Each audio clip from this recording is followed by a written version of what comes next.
दोस्तों नमस्कार। आज ठंड बहुत है। दोपहर का 1 बज रहा है, अभी तक सूरज नहीं निकला राजेश भाई साहब। हाँ ठंड है। हाँ, ज़बरदस्त शीतलहर है और हवा भी तेज है। हवा भी बहुत तेज़ है। तो आशा है आप सब लोग स्वस्थ होंगे और रजाइयों में दुबके होंगे, जो पकौड़ियों का आनंद ले रहे होंगे, चाय का आनंद ले रहे होंगे। खैर, आज हम बात करेंगे प्रदेश विभाजन के मुद्दे पर। बुंदेलखंड में यूपी के बंटवारे का मुद्दा अचानक गर्मा गया है। राजा बुंदेला जो राजघराने से आते हैं, फिल्म अभिनेता भी रहे हैं, उनके नेतृत्व में एक पैदल यात्रा निकल रही है वहाँ पर राजेश भाई साहब, जिसके बारे में हम डिटेल में आपसे बात करेंगे, जानेंगे कुछ चीज़ें। और यूपी के बंटवारे का जो सवाल है वो आज़ादी के बाद से ही लगातार उठता आया है। बीच बीच में एक बंटवारा हुआ यूपी का, जिसमें उत्तराखंड एक अलग स्टेट बना, लेकिन फिर भी यूपी बहुत बड़ा स्टेट है। 20 करोड़ से ज़्यादा की आबादी है और एक हिस्से से दूसरे हिस्से तक जाने में इधर हरियाणा का बॉर्डर, उधर नेपाल का बॉर्डर, बिहार का बॉर्डर, बहुत ही लंबी दूरी तय करनी पड़ती है लोगों को। और इसके चलते जो हाई कोर्ट बेंच है, हाई कोर्ट के लिए लंबी दूरी तय करनी पड़ती है। जो तमाम विभागों के सेंट्रल ऑफिसेज हैं प्रयागराज में और लखनऊ में, उनके लिए 600 किलोमीटर 800 किलोमीटर तक की दूरी लोगों को तय करनी पड़ती है।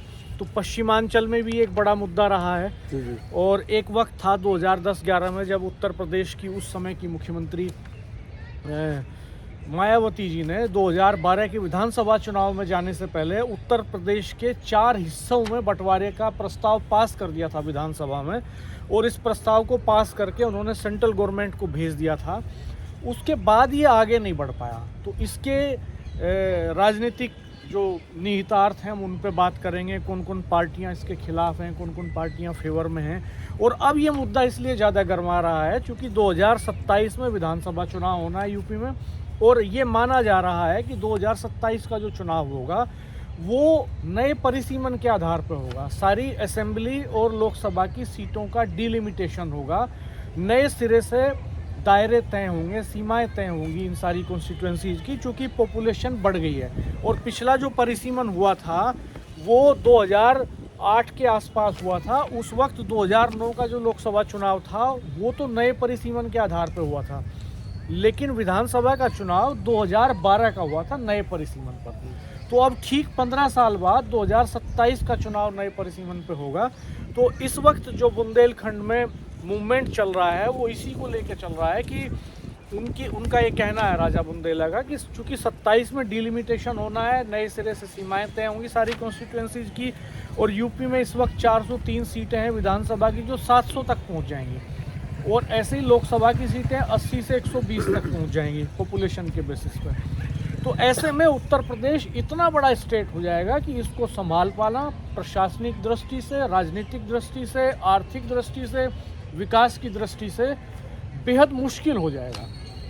तो वो चाहते हैं कि बुंदेलखंड को, वो अपने बुंदेलखंड की मांग कर रहे हैं, जिसमें कुछ ज़िले उत्तर प्रदेश के बुंदेलखंड इलाके के हैं और कुछ ज़िले उसमें मध्य प्रदेश के हैं। तो हम राजेश भाई साहब आपसे जानना चाहते हैं कि ये जो मांग है इसमें कौन कौन से ज़िलों को लेकर के वो बात कर रहे हैं उत्तर प्रदेश के, और कौन से ज़िले हैं मध्य प्रदेश के। देखो राणा जी, एक वो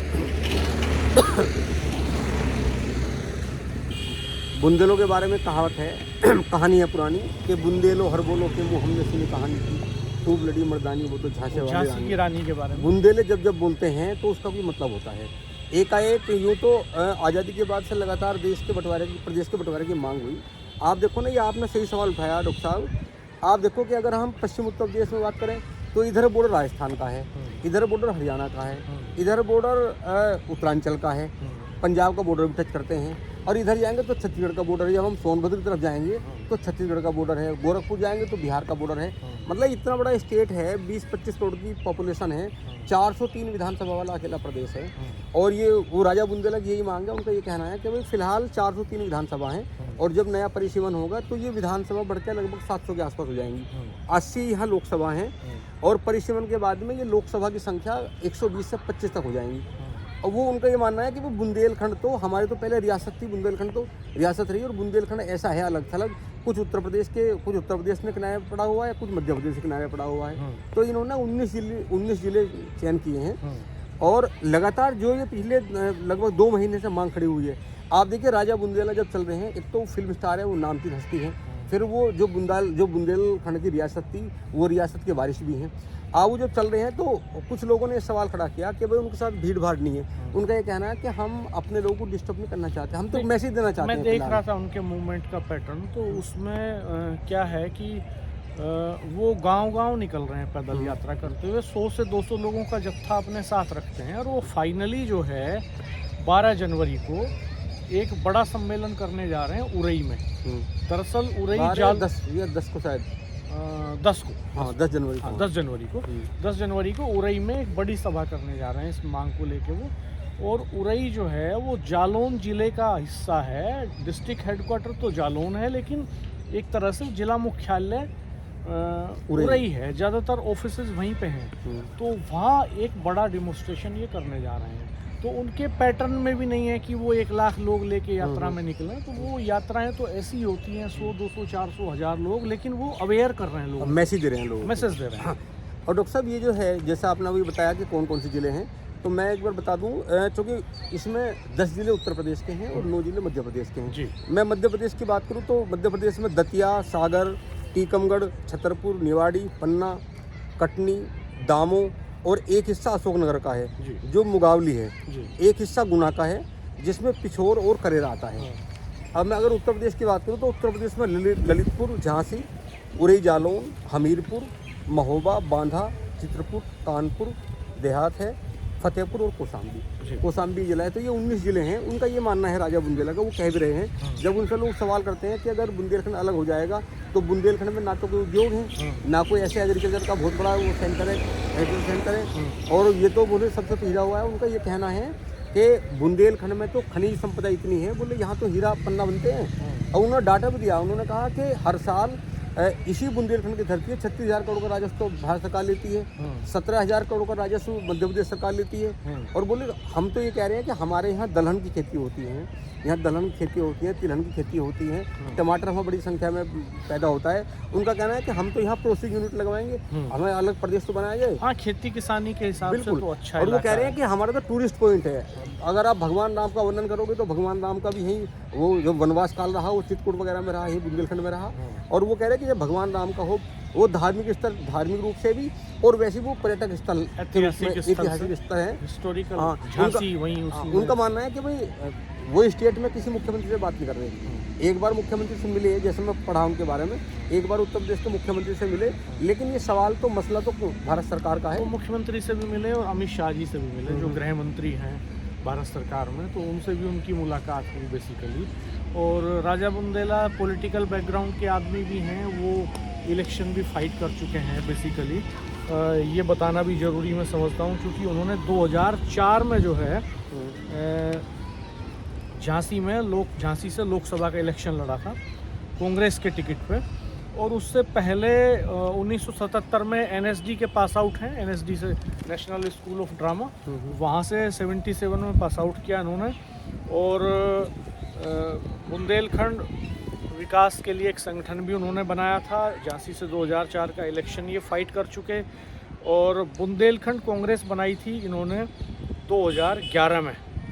तो पॉलिटिकल बैकग्राउंड के भी आदमी हैं, वो पॉलिटिक्स की नब्ज को भी समझते हैं। और ये मुद्दा चूँकि बड़ा सेंसिटिव है डेवलपमेंट का बुंदेलखंड में। बुंदेलखंड ऐसा इलाका है, जैसे पश्चिमी उत्तर प्रदेश की तो एक ख़ास बात ये है कि ये दिल्ली एनसीआर से सटा हुआ है, इधर हरियाणा से सटा हुआ है, तो गंगा और यमुना के दोआबा का इलाका है। यहाँ लैंड बहुत फर्टाइल है, दिल्ली के करीब है, इंडस्ट्रियल डेवलपमेंट ठीक ठाक हुआ है, तो बड़ा रेवेन्यू जनरेटर है पश्चिमी उत्तर प्रदेश। उस मामले में बुंदेलखंड जो है वो कहीं ना कहीं पिछड़ गया इस दौर में। हालांकि पश्चिमी उत्तर प्रदेश के लोग भी मांग करते आए हैं बीच बीच में, इस पर हमने पहले भी वीडियो किया है, फिर इस सीरीज़ में अलग से वीडियो करेंगे हम पश्चिम उत्तर प्रदेश की मांग को लेकर के। लेकिन फ़िलहाल ये पश्चिम उत्तर प्रदेश को अलग करने का जो आंदोलन है, ये उतनी गर्मी नहीं पकड़ सका जितना बुंदेलखंड वाला आंदोलन पकड़ रहा है। तो इसकी क्या वजह लगती है राजेश भाई? डॉक्टर साहब, यहाँ तो पश्चिम उत्तर प्रदेश में तो ये है ना कि जो पॉलिटिकल लोग हैं, कुछ नॉन पॉलिटिकल लोग हैं, वो लगते हैं। और यहाँ बहुत सारे संगठन हैं, वो उनके अलग अलग मांग है। मध्य प्रदेश की अलग मांग है, पश्चिम उत्तर प्रदेश की अलग मांग है, कोई किसकी मांग है कि इंद्रप्रस्थ प्रदेश बनाया जाए, कोई एक मांग है कि पश्चिमांचल के नाम से मांग है।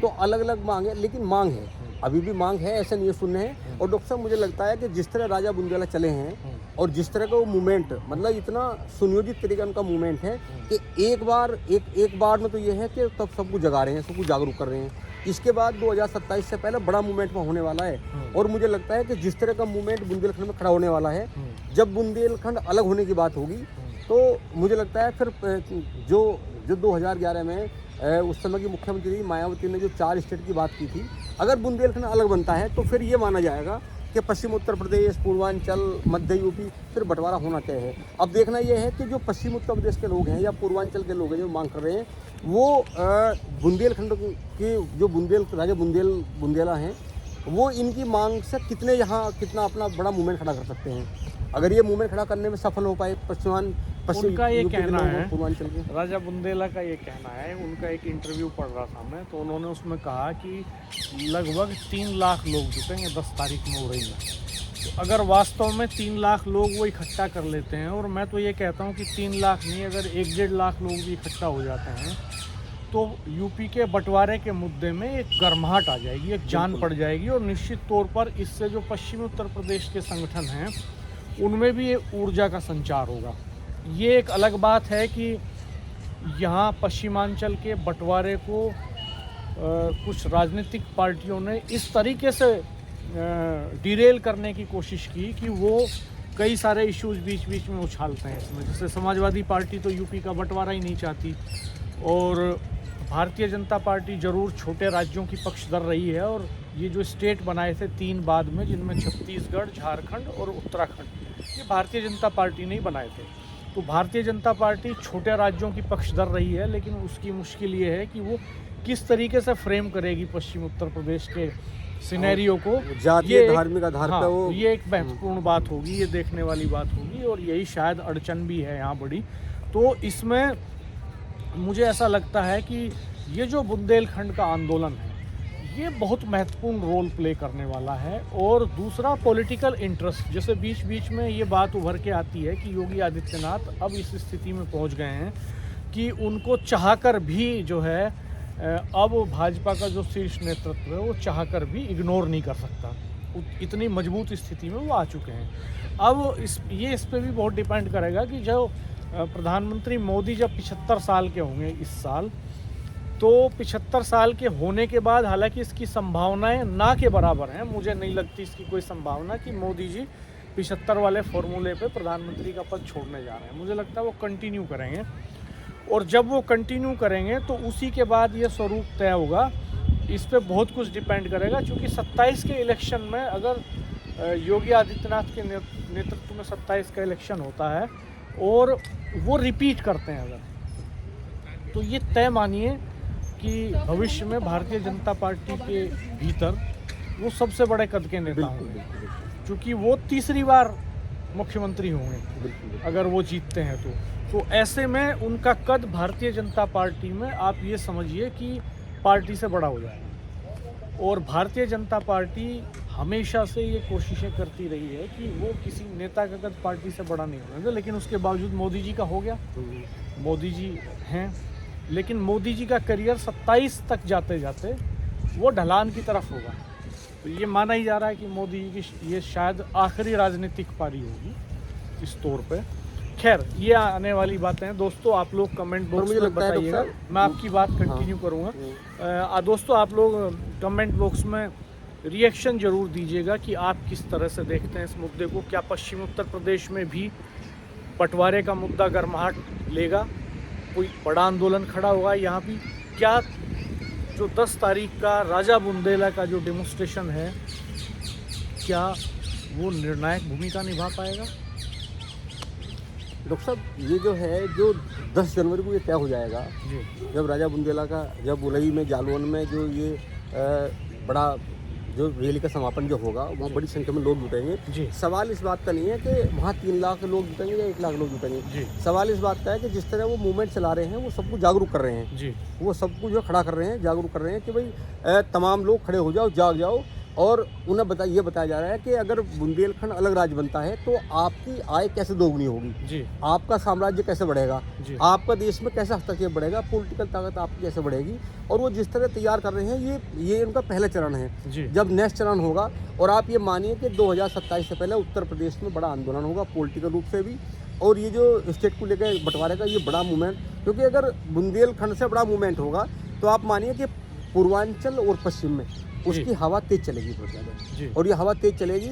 मुझे लगता है इस तरह का मूवमेंट होगा जैसा अन्ना हजारे का मूवमेंट हुआ था। जी जी और तो इसलिए अब सरगर्मी तो यहाँ भी तेज होनी शुरू हो जाएगी। 10 जनवरी के बाद आप देखोगे पश्चिम और पूर्वांचल में, तो यहाँ भी सरगर्मी बहुत तेज होगी। तो दोस्तों आप ज़रूर बताइएगा, कमेंट बॉक्स में अपना रिएक्शन दीजिएगा, वीडियो को लाइक कीजिएगा, चैनल को सब्सक्राइब कीजिएगा। धन्यवाद, नमस्कार।